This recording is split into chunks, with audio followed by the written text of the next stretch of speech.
clearly right now the way the system is set up, it's not working well. We've talked about it. I think it's largely due to turnover. As we went through the pandemic, I think we've lost a lot of talent at these companies. But so clearly we're having a breakdown in the manufacturing process, and I think the FAA is here to regulate, and I think this is something that puts the long-term health of the U.S.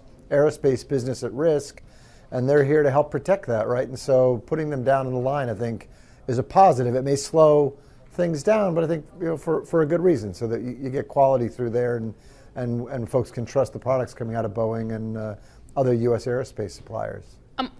Why weren't FAA regulators already there and have a physical presence? Well, so, I think they were largely handling things from an audit standpoint, right? Reviewing processes and certification. I think that they've been stretched thin through the pandemic as well. They haven't had enough, workers as well, a lot of turnover. And I think also, I think this business was a simpler business if you go back 20 or 30 years ago. I know that's a long way to go, especially when I'm talking to people in financial markets. Yeah. But if you go back 20, 30 years ago, the supply chains didn't stretch as far. They were a lot more domestically focused, a lot more vertically integrated, and that's been changed dramatically over the last number of years. And I think Boeing got on the cutting edge of that when they built the 787, and I think that's created some challenges here. And now I think the regulator as well as the manufacturer has to figure out how they can manage such a far-flung supply chain and make sure quality comes through on the line. So I think the world's a little bit different, and that's one of the reasons why it's changing. What's that mean for the economics of Boeing? There's a school of thought out there that maybe 10, 20 years ago they kind of maybe made the choice to focus a little bit more on shareholders than maybe on the engineering of the company, engineering pedigree, and that's arguably worked out well for shareholders. Is there a sense that they maybe went too far and might have to kind of retrench a little bit? I think there is a sense that they went too far, right? I remember going to meetings with the old CEO McNerney and even Muhlenberg a couple CEOs ago, and they'd get into the meeting with the analysts and talk about how they had a cash generating machine, and I think that's really great, But at the end of the day, these are engineering businesses and manufacturing businesses, and I think they've got to look again at investing in the people that build these aircraft. It's not like an auto plant where you have a lot of capital equipment in there. You've got robotics, you've got jigs and everything like that will really help support workers that maybe aren't as trained as an aerospace worker. Aerospace has a lot less of that. The volumes are lower. The work is a lot more. It can be complex. It can be very specific. So much so that you can't get a capital tool on it or a machine on it. And so you really need a seasoned workforce there, a well-trained workforce. And I think that's where they need to be, right? They need to get reinvested back in that workforce and in that process. I have a really dumb question, so excuse the dumb question. Why is it so hard?